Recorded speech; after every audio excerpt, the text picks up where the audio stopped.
Hi, this is Michael Johnson with Shockwave Defense, and we're privileged today to have Chris Mendoza with us. We're bringing him out for a seminar on June 18th. We're looking forward to that seminar. Chris, tell us a little bit more about yourself.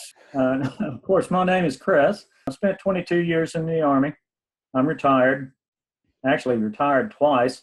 I retired from the Army in 1992, and then retired from teaching at the university level, actually this past December. So retired twice, ran a business, scuba, closed that down. Now you know as much as I know. You're a really humble guy, and there's a lot of stuff. You've been issued a lot of awards, and you don't talk a lot about it. A lot of people would consider you a hero, having a Bronze Star and a Silver Star and a Purple Heart. And those are things that, you know, I know somebody of your stature and what you've done, you see that differently than the rest of the world sees that, you know? So tell me a little bit about that. Yeah, you're right. I don't talk about things like that. That's, I guess some people would call bragging and trying to put yourself up on a pedestal. There's only one person who puts me up on a pedestal, and that's Amy. And she's about the only one who can knock me down. And she doesn't like what I say when people confront me, whenever they do, about things like that. What I do say is, look, I was a simple soldier. I never went anywhere. I never did anything. I served my country, and that's good enough. First, I get to hear it from household 6, Amy. And she, I don't like it when you say that stuff. That's not what you are. Well, nobody else needs to know. We're happy here, and all I need is you. Right. Now, you were one of the founding fathers of the Tier 1 group, Delta Force. What does that actually mean? I was one of the first individuals who got to go through selection for that particular unit. And in fact, I went through the third selection course that they ever had. So I was, I guess the founding father. I got to help build it into what it aspired to be all the way up till 1992. And there's been several books written about it. There's been several people, a couple of handfuls, who are out there throwing the name around and making money off of what they did. And I can't see that I blame them. I don't blame them a bit about stuff like that. But what I do think a lot about is, what about the hundreds of other guys who came along and did the same thing, if not more, and who are really the quiet professionals, the ones who are not saying anything at all. Up until now, I guess I've been one of them, and I don't do what I'm doing often, and I don't make any money off of it. I refuse to. It's not in my nature to do that, and it's not what it's all about. And we can get into that a little bit later. Tell me a little bit more about mental strength and how it affects you in high risk and high stress environments, and also why it's important to learn that inside every single, everyday life activities. When I went to my basic training, drill sergeants would get right up into your face, scream and holler and call you all the names in the world. And then we'd go, Mendoza, why aren't you reacting the way everybody else was? Well, my dad used to do the same thing. I'm kind of used to it.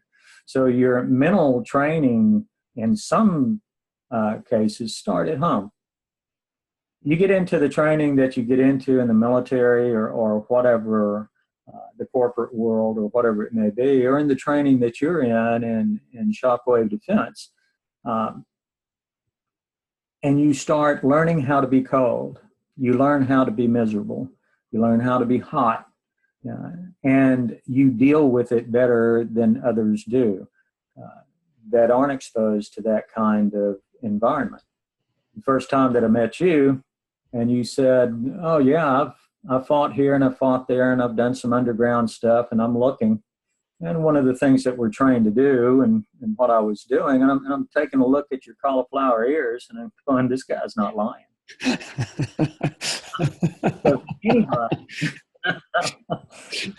again, in what you say, it's going to have some scars somewhere, and your ears are telling the tale. you know, which you can look at some of us who've been through what I've said we've been through, and you can tell the tale. You've seen the 1,000-mile stare on Skip the other day when we were in the hangar, and we were talking about the fire that he was in his Apache when they were doing a hot refuel exercise. And it was either do what he did and get out alive, half burnt, or stay in there and die. And the look in his face was 1,000 miles away. That's why we call it a 1,000-mile stare. And sometimes I get the same thing, and Amy will go, Chris, what? I'm not there. Mentally. Physically I am, but mentally I'm not. It happens to everybody who's been there. So it happens. So we're doing this seminar on June 17th and June 18th. On June 17th, we're going to be sitting down, kind of everybody just meet and greet and sitting there by an open fire and getting a chance to talk to you and ask you some questions. And on the 18th, we have two seminars, one from 8 a.m. to 12 p.m. And then we're going to take a barbecue and allow the people that are coming for the seminar to have some barbecue outside in our foyer. And then we'll start at 1:30 and go to 4:30 for the second part. Tell me a little bit about what we're actually going to be covering inside of that seminar. We all know that the typical response time for law enforcement to get out to where you are, it's going to differ from where you live and from how far out from that response team that it's going to take for them to get there. So yes, we'll be covering things like that. What do you do? How do you do it? What is the best way? And always the best way is the best way to not get hurt. Which way is that? Well, sometimes you've got to make a decision on the spot as to what that best way may be. And we'll cover some of that. Well, one final note that I want to touch on, Chris, is you're big on team. And I'm big on team also. Why is camaraderie so important, and how does that affect you on an everyday level? When it all starts, and this is in a combat zone or not, you know, when the stuff starts, you and I are all that it's going to be. We are all we have. The man on the right of you, the man on the left of you. In other words, when the crap hits the fan, is we are all we've got. I watch your back, you watch my back. And you get used to that type of camaraderie. It's a brotherhood that is formed that no place else it can be formed. It's not formed in the family. It's formed of people that you hated their guts the first time you ever saw them, but now you would lay your life down for them. And you haven't known them for a year. More than family, you know, and it's one of those things. After retirement, one of the hardest things for me to cope with was the lack of that camaraderie. You know, you could always go into the unit and say, hey guys, you want a beer? Let's go drink a glass of iced tea. Let's go to a movie. Let's just hang out. Well, you don't have that when you leave. It's cut, flip, and it's not there anymore. And you're going, okay, where am I going to find this? Well, you got to start somewhere else. You've got to start forming some new bonds. Those bonds are all there still, but not on a daily basis where you can go in and vent, so to speak.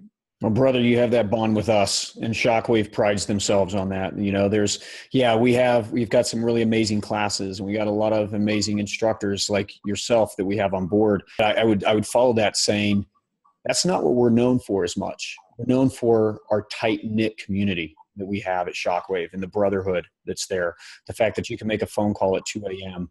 and somebody will come over to your house and help you move, or they'll be there for you if you need them. And that gets reciprocated. And people that don't understand that, they don't last long at Shockwave. And I agree with you wholeheartedly. And it's through your rough times that we really figure out who we are, right? Like, you never figure out who you are when everything's perfect, or who the people are that are going to be around you. There's always people that'll be around you when everything's perfect. Question is, who's going to be around you and stick with you when everything's terrible?